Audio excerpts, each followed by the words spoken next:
have to keep going.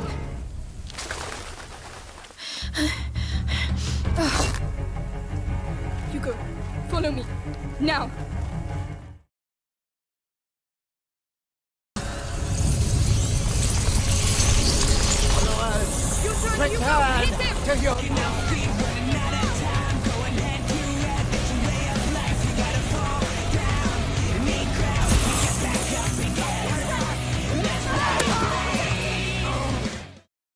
In my last video, I covered a stealth game called Chameleon, and made sure to distinguish it from another stealth game called The Chameleon. Originally, I wanted to cover both games together as a double feature, like I did with the Wolverine games I covered last year. But I didn't have too much to say about The Chameleon.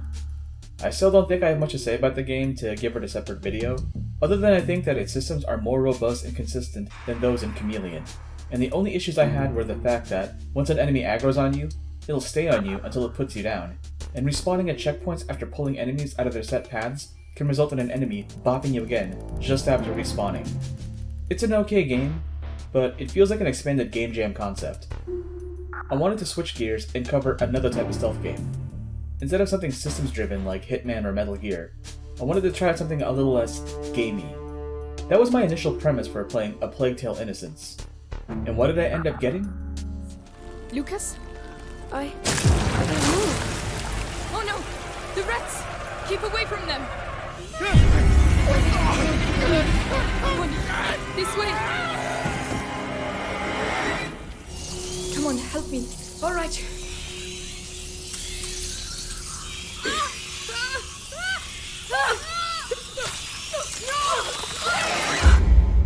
Fuck if I know. A Plague Tale: Innocence is a 2019 narrative stealth game developed by Asobo Studio and published by Focus Home Interactive. You play as Amicia de Rune, a young noble growing up in the 14th century whose life gets turned upside down when the plague reaches her doorstep. After her home gets attacked by the Inquisition, Amicia's mother tasks her with protecting her younger brother Hugo, who's afflicted with a strange condition. The game focuses on the loss of innocence, how absolute power corrupts absolutely, and how hard times create hard men. But at the end of the day, what really matters is family. Also, rats can be controlled via blood, and if someone takes your blood and injects it into their bloodstream, they can also control rats, and the ultimate form of siege warfare is rat tornadoes. Am I going too fast for you guys? Let me back it up. I never really looked at promotional material for A Plague Tale when it released, and assumed it was something like a walking sim, sprinkled with some AAA stealth mechanics to mix up the game flow. And I was mostly right. But the further I played the game, the more I started to suspect that the setting wasn't historically accurate when it came to depicting the Black Plague. I couldn't put my finger on it, but something about how the rats behaved in the game made me think that the story wasn't as grounded as I initially thought it would be. So, what do you do in A Plague Tale?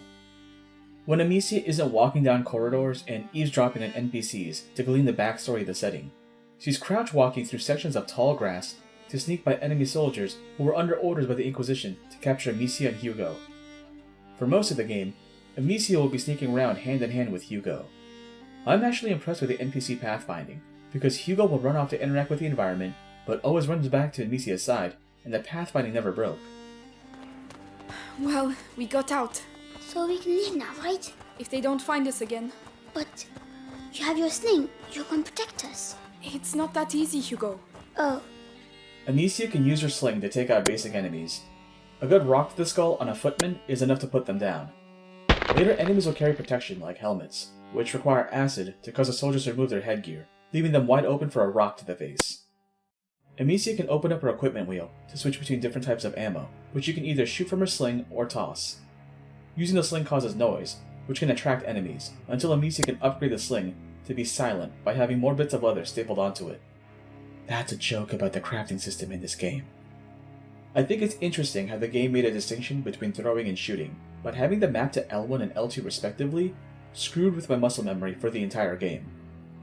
When Amicia takes aim with a sling, holding down R2 will ready her shot and snap the cursor to the nearest target. The game is smart enough to only snap when Amicia has the correct ammo for the target, but I've had issues where the game was too sticky with its target snapping. Enemies carrying lanterns that aren't wearing helmets actually have 2 target points for the rock, When I wanted to dome a guy, my cursor was stuck on the lantern while he closed the distance and killed me. This happens more often as the game progresses, because there are more encounters that focus on indirect combat rather than actually sneaking past patrols.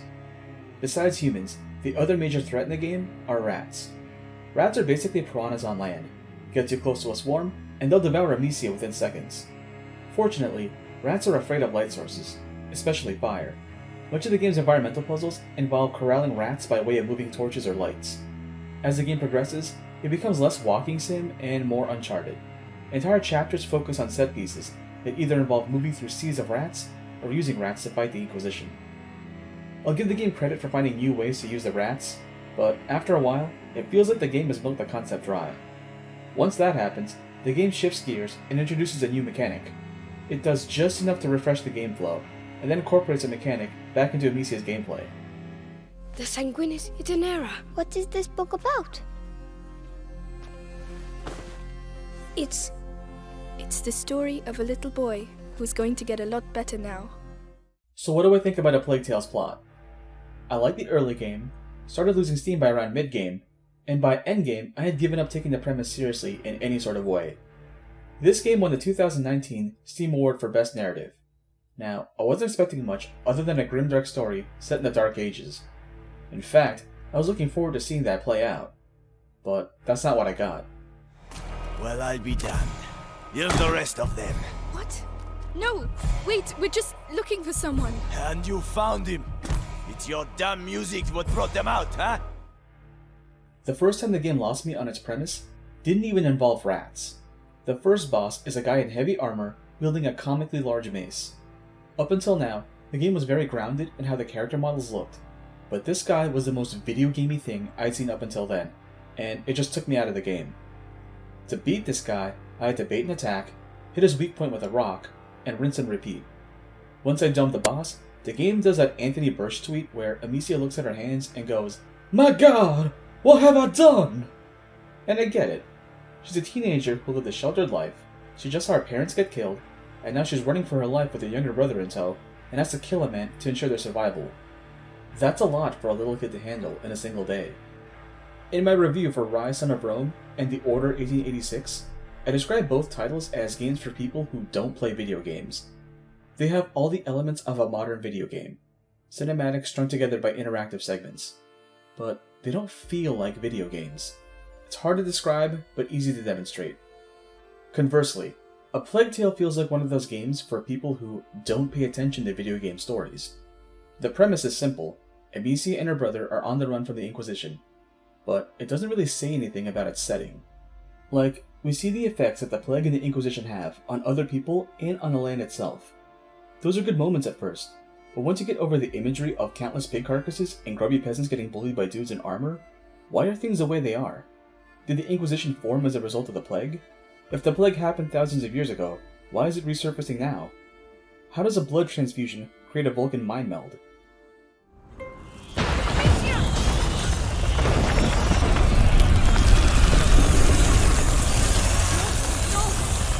What are they doing?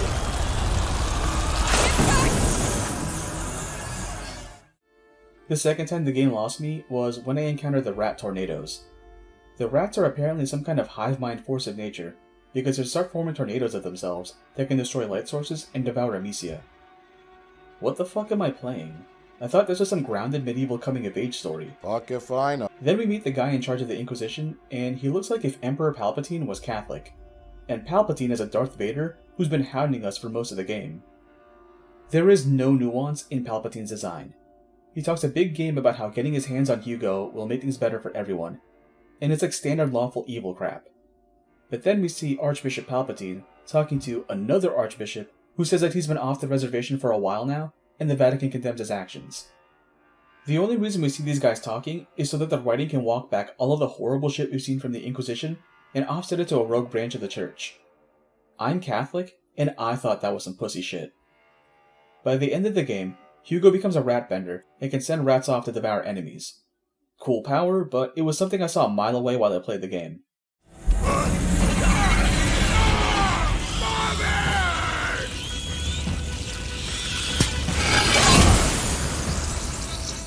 The third time the game lost me was during Darth Vader's boss fight. We have to extinguish all of the fires in the arena to free the rats, then we stick rats on him. When he sets his sword on fire, we have to put it out and then send rats again. Then he sets himself on fire and we do the same thing one last time. This fight in the final chapter of the game revealed the real enemy that's been plaguing us, the equipment wheel. Switching between ammo is so clunky in this game, and I realized how the various ammo types were both underutilized and overutilized. Besides rocks and acid, Amicia can throw powder that ignites light sources that have been extinguished, powder that puts out light sources, and powder that causes rats to swarm to specific spots, like antlions in Half-Life 2. Again, the aiming cursor is very good at snapping the targets, so long as Amicia has equipped the right kind of ammo. But you can't just throw acid at a soldier if they're not wearing a helmet, and you can't throw the flame powder on an enemy to light them up. We're gonna kill these guys either by rock or rat, so why can't we kill them with chemical burns? This is why I don't consider this game stealth systems driven. You can only use the items for very specific purposes. One of the things that takes up space in the ammo wheel are pots. You can only throw pots to distract soldiers with the noise they make. Why not have the rock serve that role, so it has two functions, instead of just being basic ammo for the sling? Hugo, you feel it too, don't you? But it scares you. The true power! The gift of stealth! The final battle takes place in what looks like Notre Dame, but after the fire broke out. Palpatine sacrificed a congregation to his army of Rufuses, and now it's time for rat-on-rat violence. Just like every boss in this game, we wait for Palpatine to do something, then we do something ourselves, and repeat the cycle 3 times. The rule of 3 is a millstone hanging on Western game design's neck. The funniest thing about this fight is that once we remove the rat shield from Palpatine, we hit him with our most powerful attack, rock. We beat Palpatine, and once again learn that the only way to solve the world's problems is through elder abuse. How did this game win Best Narrative of 2019? Fuck if I know. I've got a working theory. In writing, there are 2 concepts called primacy and recency. Primacy is when you retain information about the first thing you hear. Recency is when you retain information about the last thing you hear. So, if you want people to forget information, you bury it in the middle of what you said. That's the only way I can see how people who played this game and overlooked Rat Beyblade and came out of it thinking that this plot slaps. Game looks good at the beginning and ends with Amicia and company riding off into the sunset, so I can see someone leaving this game with fond memories. I mean, who would want to recall this? Am I being too hard on the game? I don't think so. Every now and then there are dead zones in the campaign, and the plot needs drama or sibling bonding to stay engaging. I noticed how we had a lot of friends by the end of the game, but only because a few of them get murked in the latter half to raise the stakes. Sometimes Amicia and Hugo fight because the plot calls for it. One of these moments results in Hugo running off to find someone, while Amicia goes to find him, falls into a pit, and passes out. When she wakes up, she gradually realizes that she's having a nightmare that's feeding into her insecurities. On a technical level, it's very impressive to see the game seamlessly meld all the various locales into a single path, but at no point was I engrossed in the plot during this section. If you want to see this kind of nightmare sequence done effectively, look at the dream levels in Max Payne. Even though the game has a heightened sense of reality due to Max's bullet time mechanic, it never goes too far off the rails for most of the game until Max gets drugged. The player has a baseline for how the rest of the game should be, and then it mixes visual and audible elements together to distort the player's familiarity with Max's reality. Amicia's dream sequence tips its hand too early by bringing back characters that should be dead at the beginning of the sequence. It almost feels deliberate, like the game is afraid that players won't pick up on the fact that it's a nightmare early on. I don't know, maybe I am being too hard on the Plague Tale, but I don't see how people can look at the Faust dance from Devil May Cry 5 and find that over the top, but rat wrangling can fly under the radar. Speaking of DMC, A Plague Tale is getting a sequel somehow, so I can only hope that Hugo gets his own Virgil that wrangles his own set of mice like the Rat Pope.